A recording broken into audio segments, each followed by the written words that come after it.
মাদক, আত্মহত্যা এবং বাল্যবিয়ে, এই তিনটিকে নিয়ে সচেতনতামূলক সবার আজকে মঞ্চে উপবিষ্ট আছেন আমাদের উপজেলা নির্বাহী কর্মকর্তা, অতিরিক্ত পুলিশ সুপার মরিয়া সার্কেল মহিউদ্দিন মিরাজ, উপস্থিত আছেন অফিসার ইনচার্জ এবং গভর্নিং বডির সভাপতি কলেজ শাখার, আমাদের প্রেস ক্লাবের সভাপতি, এছাড়া যারা আছেন শিক্ষক মণ্ডলী, ছাত্র ছাত্রীবৃন্দ, সবাইকে আসসালামু আলাইকুম।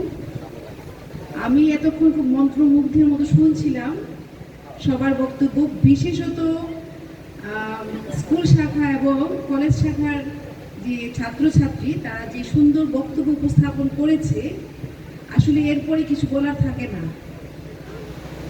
আমি দেখেছি ফাতেমা, তারপর কি যেন নাম ছিল তার, রিয়ানা, নদী আর রিয়াজুল, নাম ঠিক আছে তো? আচ্ছা, খুব সুন্দর বক্তব্য ছিল। নদী তো খুবই সুন্দর বক্তব্য দিয়েছে। নদী কোথায়? যাই হোক, এটা দিয়ে আমি আসলে একটা দিকে আমার ভালো লেগেছে যে আমাদের ছাত্রছাত্রীরা কত ব্রাইট, এরা কত সুন্দর পড়াশোনা করে, একটা জিনিস নিয়ে কত গবেষণা করে, জানে, তোমরা অনেক মেধাবী। তোমাদের সবার জন্য জোরে হাততালি। আমরা আসলে এই বাংলাদেশে চাই যে বাংলাদেশ মেধার চর্চা করবে। আমরা চাই যে এই যে তোমরা আজকে ছোট ছোট যে যারা আছো, তোমরা কিন্তু চিরকাল ছোট থাকবে না। আমাদের এই মঞ্চে উপবিষ্ট অনেক বক্তাই বলেছেন যে তোমরাই আজ দুদিন পরে এই স্থানে আসবে, দেশ পরিচালনা করবে।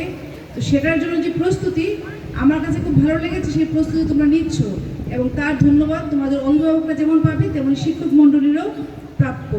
নিশ্চয়ই তোমাদেরকে সুন্দরভাবে গাইড করেন। আজকে আমরা যে কথাগুলো, যে তিনটে টপিক নিয়ে আলোচনা করব, তোমরা জানো যে মাদক একটি ভয়াবহ সামাজিক সমস্যা। এটাকে সামাজিক বলা যায়, এটা আমাদের শারীরিকভাবে ক্ষতি করে, সকল দিকে এটা কিন্তু একটা সমস্যা, তাই না? তোমরা দেখিয়েছো, তোমাদের বক্তব্যের মাধ্যমে তুলে এনেছো যে আসলে একটা মাদক, আমরা আজকে তোমাদের কাছে কেন এসেছি বলো তো? এটা তো আমরা পারতাম অন্য কোনো জায়গায় যেতে, তাই না? তোমাদের কাছে এই জন্য এসেছি যে তোমরা হলে সমাজে একটা বিবেক। স্টুডেন্টরা কিন্তু অনেক কিছু, তোমরা নিজেরা যেমন মুক্ত থাকবে এবং তোমাদের আশেপাশে যারা থাকবে তারাও যেন মুক্ত থাকে, সেই ব্যাপারে তোমাদের রোলটা তোমরা প্লে করবে, সো দ্যাট এই ঘটনাগুলো না ঘটতে পারে। সেই জন্যই কিন্তু তোমাদের কাছে আসা, সচেতন করা, পাশাপাশি সমাজকে সচেতন করা। তুমি যখন বাসায় যাবে, তোমার পরিমণ্ডলে যখন তুমি মিশবে, তুমি অবশ্যই এই কথাটুকু বলতে পারবে। আমরা খেয়াল করে দেখি ছোট্ট ছোট্ট জিনিস দিয়ে কিন্তু মাদকের বিস্তারটা হয় না? অনেকের বাবাকে দেখা যাবে যে মাদকে আসক্ত, সে তোমাদের এখানে নাও থাকতে পারে, বাট এটা ঘটে। দেখা যাবে সে মাদকে আসক্ত, কারণ ভাই হয়তো মাদকে আসক্ত, এবং বিভিন্ন ফরম্যাটে এই মাদকগুলো আছে। আমাদের অফিসার ইনচার্জ বলেছেন যে মাদক তরল হয়, কঠিন হয়, তাই না? অনেক রকম ফরম্যাটে আছে। কিন্তু সমস্যাটা কখন হয়? সে কিন্তু যখন মাদকটা গ্রহণ করে, তোমরা দেখবে ওরা কিন্তু নর্মাল কর্মক্ষমতা হারিয়ে ফেলে। তাদের বিভিন্ন রকম শারীরিক সমস্যা যেমন হয়, এই মাদকের অর্থ জোগাড় করার জন্য তারা পরিবারের প্রতি একটা চাপ সৃষ্টি করে। তারপরে কি হয়? সন্ত্রাসী, খুন, ছিনতাই, এই সমস্ত বিভিন্ন রকমের সামাজিক যে সমস্যা আছে, যেগুলো অপরাধ আছে, ক্রাইম আছে, সেগুলোর সঙ্গে তারা সহজে জড়িত হয়ে যায় এবং এগুলো তখন আমাদের নিরাপদ চলাচলকে আঘাত করে। সব কিছু মিলে আমরা একটা অস্থির সমাজে তখন চলে যাই। সেই জন্য এই মাদককে আমাদের প্রতিহত করতে হবে। এটা যদি কেউ ফ্রিও দেয়, তাও এটা খাওয়া যাবে না। ছেলেদের প্রতি আমার অনুরোধ থাকবে, জীবনের প্রথম পর্যায়ে দেখা যায় একটা সিগারেটের মাধ্যমে আমরা শুরু করি, তাই না? মনে হয় এটা খুব সামান্য। তোমরা কি আমার কথার সাথে একমত? তোমাদের বয়সে অনেক ছেলে কিন্তু স্কুল ফাঁকি দিয়ে সিগারেট খায়। তোমরা কি আছো এর মধ্যে? জোরে বলো। মেয়েরা তো সিগারেট খাও না নাকি? এই প্রচলন এখন আমাদের হয়নি। যাই হোক, আমরা সিগারেটটাই শুরু করবো না। তুমি যদি সিগারেটে শুরু করবো না, তখন কি হবে? বাকি মাদকেও আর তুমি আসক্ত হবে না। তুমি করবে না, আশেপাশে কেউ যদি না করে সেটাও তোমরা করতে দিবে না। কারণ তোমরা বিভিন্ন সামাজিক কর্মকাণ্ডে জড়িত থাকো, বিভিন্ন ক্লাবে যুক্ত থাকো না? এর মাধ্যমে তোমরা অবশ্যই সবাইকে এই বার্তাটুকু পৌঁছাবে যেন এই পথে কেউ না আসে। তা না হলে আমরা কিন্তু আদর্শ নাগরিক পাবো না। তুমি আজকে সুন্দর যে বক্তব্য দিলে, নিশ্চয়ই তোমার অন্য সহপাঠীরা সেভাবেই নিজেদের মধ্যে সুন্দর প্রতিভা লালন করে আছে। তো এই প্রতিভাগুলো কিন্তু বিকাশ লাভ করবে না, এগুলো ঝরে যাবে। আমরা কিন্তু সেইভাবে কাঙ্ক্ষিত লক্ষ্যে তখন পৌঁছতে পারবো না। এটা একটা জিনিস। আমরা আরও দেখেছি যে আমাদের তোমাদের আলোচনাতে উঠে এসেছে যে আত্মহত্যা। আমরা খেয়াল করে দেখেছি যে এটাও একটা মহামারীর মতো হচ্ছে। এটা একটা সংক্রামক জিনিস। যখন দেখা যায় কি কোনো একটা জিনিস মনে হয়ে যাচ্ছে, এটা মনে হয় খুব মানে এরকম কোনো বই পড়া অথবা আশেপাশে এরকম একজন সুইসাইড করেছে, তো নিজেরও সুইসাইডে অ্যাটেম্প নেওয়া, এটা কিন্তু অ্যাটেম্প নেওয়া এবং সুইসাইড করে ফেলা। মানুষকে সচেতন করতে হবে, বোঝাতে হবে। তোমরা যদি তোমাদের আশেপাশে, তোমরা কথা বলো না প্লিজ, তোমরা যদি তোমাদের আশেপাশে এমন কাউকে পাও যে কোনো প্রকার সামাজিক ক্রাইসিসে, মানসিক সমস্যা সে ভুগছে, তাকে একদম কাউন্সেলিং করতে হয়। বুঝতে পেরেছো? তাকে সময় দিতে হয়, তাকে একা রাখতে হয় না, তাকে তখন সময় দিতে হয়, ফ্রেন্ডদের মধ্যেও হয়। মানুষের বিভিন্ন রকম সমস্যা থাকতে পারে। তোমাদেরও দেখা যায় মায়ের সঙ্গে রাগ করেছো, পড়াশোনার রেজাল্ট ভালো হচ্ছে না, হয় না এরকম? বন্ধুর সঙ্গে মন খারাপ হয়েছে, অনেক কিছু হতে পারে। তো সব কিছু সমাধান কিন্তু আত্মহত্যা নয়। আত্মহত্যা করে তুমি দুনিয়া থেকে চলেই গেলে। আর যে ইমোশনটা আমাদের মধ্যে কাজ করে, দুই রকম ইমোশন। এক হলো যে আমি আত্মহত্যা করলাম, অন্যকে আর যন্ত্রণা দিলাম না। যদি সে মনে করে যে যার জন্য পার্টিকুলার কোন ব্যক্তিকে কেন্দ্র করে যদি তার সে আত্মহত্যাটা হয়ে থাকে, কেউ মায়ের সঙ্গে অভিমান করে করতে পারে। আমার মাকে মানে আমি যদি মনে যায় মা কষ্ট পাবে, তাকে তীব্র কষ্ট দেওয়ার জন্য, বা অন্য কোনো প্রিয়জনকে খুব বেশি কষ্ট দেওয়ার জন্য, তখন সে কি করে আত্মহত্যা করে, যে আমি এই আত্মহত্যার মাধ্যমে আমার এই প্রিয়জনটা কষ্ট পাবে। কিন্তু বাস্তবে কি তাই হয়? কোনো কষ্ট কি চিরস্থায়ী হয়? হয় না তো। তোমার জীবনের বিনিময়ে তুমি হয়তো চলে গেলে, 5 দিন 7 দিন শোক করার পরে সবই আবার পৃথিবীতে নর্মাল হয়ে যায়। কিন্তু এই পৃথিবী ফর ওয়ান্স, তুমি কি আরেকবার আসবে? তোমার যে জিনিস দেওয়ার কথা ছিল, এই সুন্দর পৃথিবী তোমারও সবারও, তাই না? তো আরেকজনের উপর রাখবে, সে তো পৃথিবীতে বেঁচে থাকবে, তো তুমি কেন চলে যাবে? যারা এই আত্মহত্যার ঝুঁকির মধ্যে থাকে তাকে বোঝাতে হবে এই পৃথিবী সবার। সুতরাং যদি কোনো কারণে ফেইলিওর আসে, ফেইলিওর হতেই পারে, মানুষ সবসময় একবারে সাকসেস হয় না, এবং সকল জিনিস সবাই সাকসেসফুল হবে না। তুমি হয়তো একটা জিনিসে সাকসেসফুল হওনি, আরেকটাতে হয়তো হয়ে গেছো, তাই না? সবাই কি স্কোয়ার হবে? সব কিছু তো সে অল চ্যাম্পিয়ন হবে না। তো যে জিনিসটা তুমি হতে পারবে সেটাই তুমি ধারণ করবে, যা তুমি হতে পারবে না তুমি আবার চেষ্টা করবে। কিন্তু কোনো কিছুতে পিছপা হয়ে নিজেকে এরকম আত্মহত্যার মতো পাপ কাজে নিমজ্জিত করা যাবে না। এটা এক ধরনের পাপ। আমরা ধর্মীয় দৃষ্টিভঙ্গিতে যদি দেখি, সেটা পাপ। আমাদের আরেক বক্তা বলেছে যে নামাজের মাধ্যমে দিন শুরু করা। হ্যাঁ, তুমি যদি ইসলাম ধর্মের হোক নামাজের মাধ্যমে করতে পারো, তুমি যদি অন্য ধর্মের হোক, তোমাদের একটা প্রেয়ার আছে, সেই প্রেয়ারের মাধ্যমে দিন শুরু করা।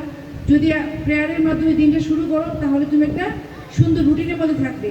এবং যারা খুব বেশি মানে ধর্মীয় অনুশাসন মেনে চলে, তাদের মাধ্যমে কিন্তু এই আত্মহত্যা করা সম্ভব না। কারণ আমরা সব কিছুর জন্য জানি যে সব ধর্মে এটা নিষিদ্ধ করা আছে যে আত্মহত্যা করলে ভবিষ্যতে কিন্তু আফটার ডেথ প্রবলেম হয়। তো সেটা তো বিশ্বাসের ব্যাপার। কিন্তু তুমি যদি এই পৃথিবীতে দেখো যে তোমার মাধ্যমে, এবং একটা সন্তান বা একজন, এই যে তোমরা যে বয়সে আছো, যে মানুষটা দেখা যাচ্ছে 30 বছর 40 বছর বয়সে আত্মহত্যা করছে, তার এই পর্যন্ত তাকে বড় করতে তার পরিবারকে কত শ্রম ঘাম দিতে হয়, তাই না? কত কিছু করতে হয়। এই সমাজও তার প্রতি কত অবদান রাখে, আর সে মানুষের যেভাবে অকালে ঝরে যায়, সেটা তো কাম্য নয়। আমাদের এই ব্যাপারটা তো খেয়াল করতে হবে, তোমরা খেয়াল রাখবে। যদি এরকম কোনো থ্রেডের মধ্যে কাউকে দেখো, তাকে কাউন্সেলিং করতে হবে, তাকে ওই শোকটা থেকে সরাই আনতে হবে, তার মনোযোগটা অন্যদিকে দিয়ে দিতে হবে। তখন দেখা যাবে সব কিছুই ঠিক হয়ে গেছে। আর তৃতীয়ত যেটা বাল্য বিয়ে নিয়ে বলা হয়েছে, বাল্য বিয়ে নিয়ে আমরা আসলে অনেক দিন যাবতীয় বাংলাদেশে বলছি, একটা সুনির্দিষ্ট আইনও আছে এই বাল্য বিয়ে প্রতিরোধ করার জন্য। তারপর আমরা দেখি যে এই বাল্য বিয়েটা প্রতিরোধ হচ্ছে না।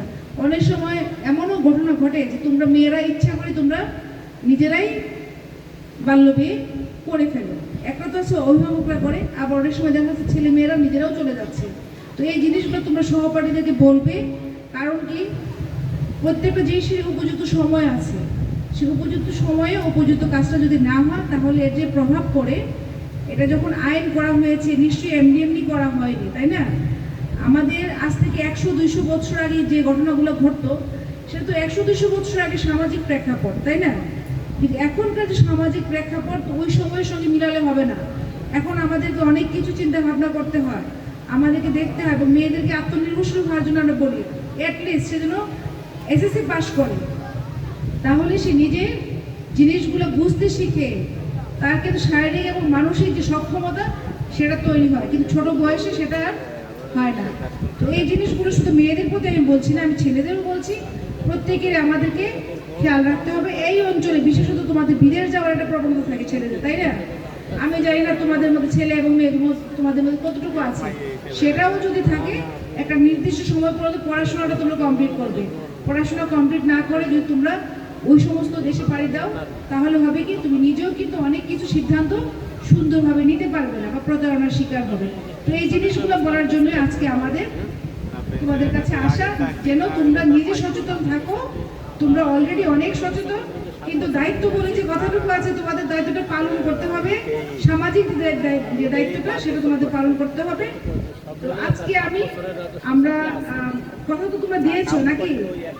এই যে আমরা 3টে কথা বললাম, তোমরা কি মাদকের আশেপাশে থাকবে? আচ্ছা, থাকবে না। তো আমরা আজকে যেটা করব, তোমরা সবসময় না বলেছো, আমরা একটা শপথ করব। এই শপথটা করব এই জন্য তোমাদের সাথে আমার একটা চুক্তি হোক, ঠিক আছে? আর যদি সেই ওয়াদা ভঙ্গ করো, তাহলে তো ওয়াদা ভঙ্গকারী কি হয় বলো তো? ঠিক শাস্তি হয় না? তো তোমাদেরকে শাস্তি আমি দিতে চাই না, নিশ্চয়ই তো ওয়াদাটা ভঙ্গ করবে না। তো আমরা একটু দাঁড়িয়ে আজকে আমরা এই যে এতক্ষণ এত কষ্ট করে কথা বললাম, তোমরা শুনলে, তোমরা নিজেরা পার্টিসিপেট করলে, তো সেই শপথটা আমরা করবো। পরে আমরা অঙ্গীকারাবদ্ধ হব যে এই কাজটা আমরা কখনোই আর করবো না। তো আমি বলবো তখন তুমি তোমার হাত দিবে, তুমি তোমার নামটা বলবে, কিন্তু আমি অমুক তোমার নাম বলবো, বলে বাকি কথাগুলো আমার সঙ্গে বলবে, ঠিক আছে? তো আমরা শুরু করি। সবাই হাত দাও, সামনে হাত দাও, হ্যাঁ বলো। আমি শরীয়তপুরের একজন গর্বিত সন্তান ও শিক্ষার্থী হিসেবে সৃষ্টিকর্তার নামে শপথ করছি যে আমি মাদককে জীবনের শুরুতে না বলবো এবং মাদকের বিষাক্ত ছোবল থেকে নিজেকে চিরকাল দূরে রাখবো। আমি আমার সহপাঠী, বন্ধু ও প্রিয়জনদের মাদকের মরণ ফাঁদ সম্পর্কে সচেতন করব এবং কাউকে বিপথে যেতে দেখলে সাধ্যমতো বাধা দিব। আমি বিশ্বাস করি মাদক কেবল একজন মানুষকে নয়, বরং একটি পরিবার ও সমাজকে ধ্বংস করে। তাই আমি সুস্থ সংস্কৃতি ও ক্রীড়া চর্চায় নিজেকে নিয়োজিত রাখব। মাদক মুক্ত ও সুন্দর সমাজ গঠনের মাধ্যমে আমি আমাদের প্রিয় শরীয়তপুরকে একটি আদর্শ জেলায় পরিণত করতে অঙ্গীকারাবদ্ধ হলাম। হে প্রভু, আমাকে এই শপথ পালনে দৃঢ়তা, সাহস ও প্রজ্ঞা দান করুন। আমিন।